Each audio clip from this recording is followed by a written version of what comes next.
وسلم فجر کی نماز میں دوسری رکعت میں جب آپ اٹھتے تھے تو رکوع سے اٹھنے کے بعد آپ قنوت نازلہ پڑھتے تھے. اس کو کہتے ہیں قنوت نازلہ.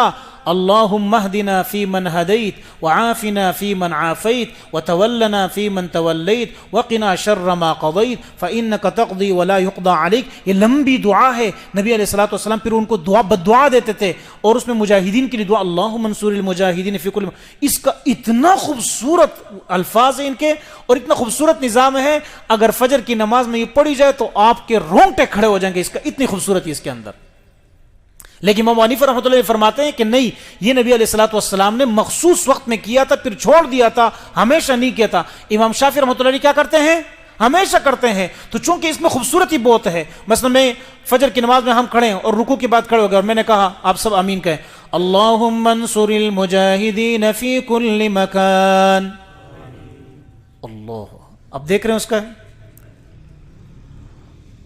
اللہم انصر المجاہدین فی افغانستان, اللہم انصر المجاہدین فی غزہ, اللہم انصر المجاہدین فی کل البلاد المسلمین. یہ خوبصورت ہے. یہ فجر کی نماز میں رکوع کے اٹھنے کے بعد دوسرے رکعت میں یہ پڑھتے تھے. اس کو کہتے ہیں دعا قنوت. امام شافعی رحمۃ اللہ علیہ کہاں آئے؟ امام ابو حنیفہ رحمۃ اللہ علیہ کی مسجد میں آئے. اور یہ امام حنیفہ رحمۃ اللہ علیہ کی مسجد ایسی مسجد نہیں ہے, یہاں درس ہوا کرتا تھا. یہ کس کی مسجد ہے؟ یہ مسجد بنائی ہے کس نے؟ اچھا میں وجہ بیان کرتا ہوں. یہ مسجد بنائی کس نے؟ حضرت عمر رضی اللہ عنہ نے. اس مسجد میں درس کون دیتے تھے؟ عبداللہ بن مسعود رضی اللہ عنہ. ٹھیک ہے. اس مسجد میں کون ہوتے تھے؟ ان کے شاگرد علقمہ رحمہ اللہ تعالی. ان کے شاگرد کون تھے؟ امام نخعی رحمۃ اللہ علیہ, ابراہیم نخعی رحمۃ اللہ علیہ تھے. ان کے شاگرد کون تھے؟ حماد, امام ابو حنیفہ کے استاد. ان کے شاگرد کون ہے؟ امام ابو حنیفہ رحمۃ اللہ علیہ. ان کا انتقال ہوا ہے, جس دن امام حنیفہ کا انتقال ہوا اس دن امام شافعی پیدا ہوئے تھے. امام شافعی ان کی مسجد میں نماز پڑھانے کے لیے, ابو حنیفہ کا انتقال ہو گیا ہے کافی وقت کے بعد. سارے لوگوں کو پتہ چلا کہ کون آئے ہوئے ہیں؟ امام شافعی آئے ہوئے ہیں. وہ کیا پڑھائیں گے آج فجر کی نماز میں قنوت نازلہ پڑھائیں گے. سارے خوش تھے کہ قنوت نازلہ ہوگا, سب جمع ہو گئے کہ چلو آج امام شافعی رحمۃ اللہ علیہ قنوت نازلہ پڑھیں گے اور ہم سنیں گے. امام شافعی رحمۃ اللہ علیہ نے ساری نماز نارمل پڑھائی جس طرح امام حنیفہ کا مسلک ہے. ساری نماز نارمل پڑھائی, قنوت نازلہ بھی نہیں کیا, کچھ بھی نہیں. آ کر نماز جب ختم کی, لوگوں نے کہا حضرت ہم تو قنوت نازلہ سننے کے لیے آئے تھے اور آپ نے جو ہے نماز کیا کر دی, ختم کر دی. تو آپ نے کیا فرمایا؟ مجھے اس مسجد والے کے اس دلیلوں سے حیا آتی ہے, اس وجہ سے میں نے بغیر قنوت کے نماز پڑھا دی. ہم تو ایک دوسرے کی مسجد میں جاتے ہیں, حیا کہاں آتی ہے, ہم وہاں چھیڑنا شروع کر دیتے ہیں. یہ ان کا اختلاف تھا خوبصورت. ہمارا اختلاف درس و تدریس کا جتنا بھی ہے, ایک مدرسوں کا نظام. میں اللہ کی قسم کھا کے کہتا ہوں کہ ہمارے مدرسوں میں آج تک ہمیں رفع دین یہ سب چیزیں بتائی گئی ہے, نماز میں ہاتھ کہاں باندھنا کہاں نہیں, لیکن ہمیں اختلاف کا سلیقہ بھی سکھایا ہے. یہ ہمارے استادوں نے سکھایا.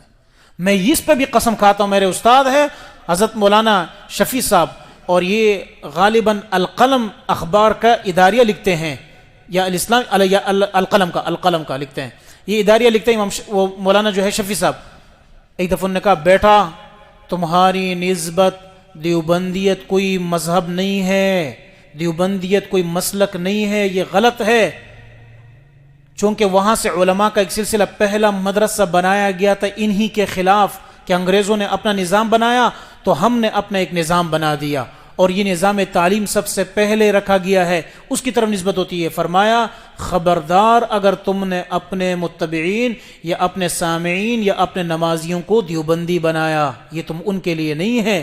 بے شک وہ محبت کرے آپ سے, بے شک وہ دیوبند سے محبت کرے, لیکن آپ نے ان کو اس چیز کا درس نہیں دینا ہے. اگر آپ ذاتی طور پہ تو خود کو کہہ سکتے ہیں کیونکہ آپ کا سلسلہ علم وہاں جا کر پہنچتا ہے, اور دیوبند سے امام شاہ ولی اللہ محدث دہلوی تک پہنچتا ہے, اور ان سے جا کر یہ سلسلہ نبی علیہ السلام کو پہنچتا ہے. وہ سلسلہ تو ٹھیک ہے, جس طرح ایک جو ہے کیا ہے, ایک شخص اپنے آپ کو ازہر کا ہے, وہ ازہری کہتا ہے وغیرہ وغیرہ, لیکن آپ نے کبھی بھی اپنے عوام کو اس چیز کا درس نہیں دینا ہے. اور انشاءاللہ اس پر عمل کل بھی تھا اور آج بھی ہے اور آئندہ بھی ہوگا. اس لیے بہرحال ہمیں یہ چاہیے کہ ہمارے مسجدوں میں درس کا جو نظام ہے اس کو ہم مضبوط کریں. اور وہ مضبوطی کیا ہے؟ ہمارے ہاں پیر منگل بدھ کو ہمیشہ درس ہوتا ہے کس کا؟ عشاء کے بعد قرآن کا.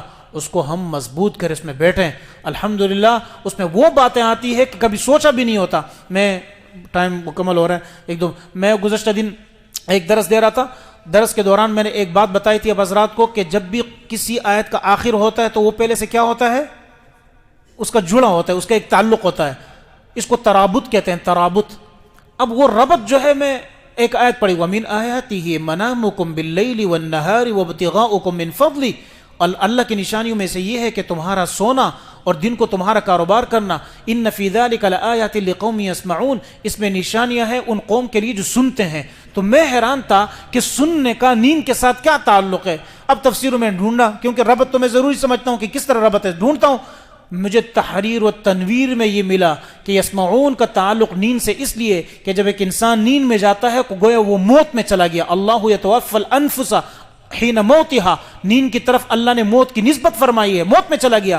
تو اللہ فرماتا ہے وہ تو موت میں ہے، اس کو نیند کا کوئی پتہ نہیں ہے کہ نیند کتنی بڑی نعمت ہے. لیکن اس کے پاس جو جاگ رہا ہے، جو اس کو سن رہا ہے، اس کی آوازوں کو، جو سویا ہوا ہے اور اس کو نیند نہیں آ رہی، اس کو پتہ ہے کہ نیند کی کتنی بڑی نعمت ہے. ان فی ذلک لآیات لقوم یسمعون.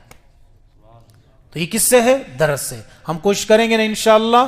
اللہ ہم سب کو عمل کی توفیق نصیب فرمائے.